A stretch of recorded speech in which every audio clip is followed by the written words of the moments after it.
और फिलहाल ये तस्वीरें सीधे हम अपने दर्शकों को बता रहे हैं, काजल निषाद के विवाद को लेकर के सीधी तस्वीरें गोरखपुर की अपने दर्शकों को लगातार दिखा रहे हैं। सीधी तस्वीरें किस तरीके से विवाद की भी इस बीच खबरें आ रही हैं, तो लगातार हम अपने दर्शकों को जिस तरीके से हंगामे की वो तस्वीरें दिखा रहे हैं। हालांकि बीच बचाव करने के लिए किस तरीके से पुलिस भी वहां पर प्रदर्शन कर रही है, लेकिन किस तरीके से प्रदर्शन हुआ, काजल निषाद ने प्रदर्शन किया और इस बीच हालांकि उस बल को रोकने के लिए पुलिस बल भी वहां पर मौजूद रहा।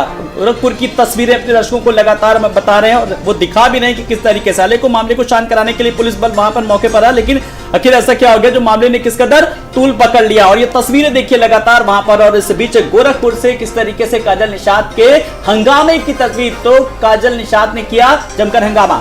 बिल्कुल देखिए ये सीधी तस्वीर है और विवाद के बाद क्या कुछ रिएक्शन, दोबारा चुनाव कराए, फिर से पूरा हो जाए या पूरा निषाद समाज धरने पे बैठेगा, या मुझे सही से जवाब नहीं मिला तो मैं आप सबके सामने बोलती हूँ कि मैं आत्मदाह करूंगी, मैं अपने आप को खत्म कर दूंगी। क्या फायदा, कितना लड़ूंगी मैं, कितना संघर्ष करूंगी मैं। मुझे निष्पक्ष और पारदर्शिता वाला चुनाव चाहिए था। सुबह से मैं सबके हाथ जोड़ के बोल रही हूँ, पारदर्शिता वाला चुनाव करिएगा, निष्पक्ष चुनाव करिएगा। मैं कैसे मानूं कि सुबह से जो बढ़त बढ़ रही थी वो इनकी धांधली नहीं थी, जब आखिर में धांधली हुई।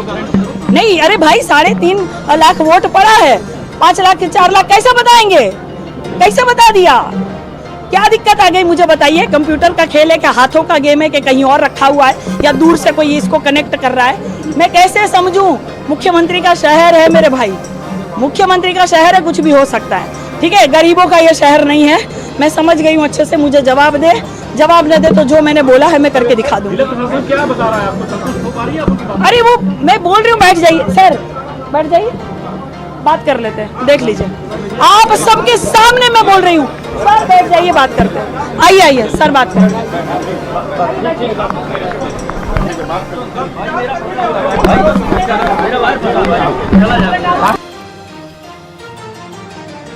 ने जमकर हंगामा किया है। समाजवादी पार्टी और बीजेपी की कैंडिडेट के बीच जमकर टक्कर थी और लगातार उनको बीजेपी को बढ़त मिली, जिसके बाद काजल ने कहा कि पारदर्शिता वहां पर नहीं की और सीधा सीधा आरोप आलोक जी लगाया। मुख्यमंत्री योगी आदित्यनाथ ने कहा, उन्होंने कहा कि ये उनका गृह जनपद है, यहां पर उनका दबदबा चलता है, ये सीधे आरोप लगाए उन्होंने। और बिल्कुल जिस तरीके से समाजवादी पार्टी की तरफ से कहीं ना कहीं प्रत्याशी थी और उन्होंने दोबारा मतदान करने का किस तरीके से आग्रह किया और उन्होंने कहा ये शहर गरीबों का नहीं, ये शहर मुख्यमंत्री का शहर, तो तमाम सारे आरोप लगाए। और सबसे बड़ी बात कहीं ना कहीं प्रशासनिक मशीनरी पर कहीं ना कहीं दुरुपयोग का आरोप लगाया। हमारे साथ रोहित भी बने हुए हैं और साथ ही साथ आगरा से हमारे संवाददाता शोभित भी जुड़े हुए हैं जो पल पल की जानकारी दे रहे हैं। शोभित, अगर हम बात करें, देखिए अभी रोहित को आप सुन रहे थे, लखनऊ संवाददाता भी पल पल की जानकारी दे रहे थे।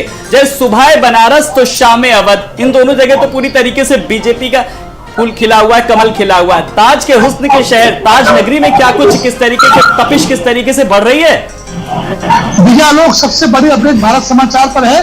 भाजपा की प्रत्याशी हेमलता निर्णायक बढ़त बना चुकी है, यानी कि वो जो व्यक्ति जितनी लीड वो ले चुकी है, अब उनकी जीत लगभग तय हो चुकी है।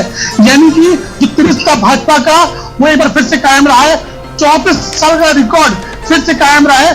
भाजपा की प्रत्याशी ने निर्णायक बढ़त बना ली है, यानी कि भाजपा यहाँ से भी जीतने वाली है। अब जो जितना लीड हो चुकी है वो काफी लीड बीजेपी की दिख रही है, लेकिन शोभित ये बीजेपी के लिए उतना आसान भी नहीं था, ये राहें बीजेपी के लिए उतनी आसान नहीं थी। कड़ी चुनौतियां ताजनगरी में बीजेपी को मिल रही थी, लेकिन 3 दशकों से बीजेपी का जो दबदबा था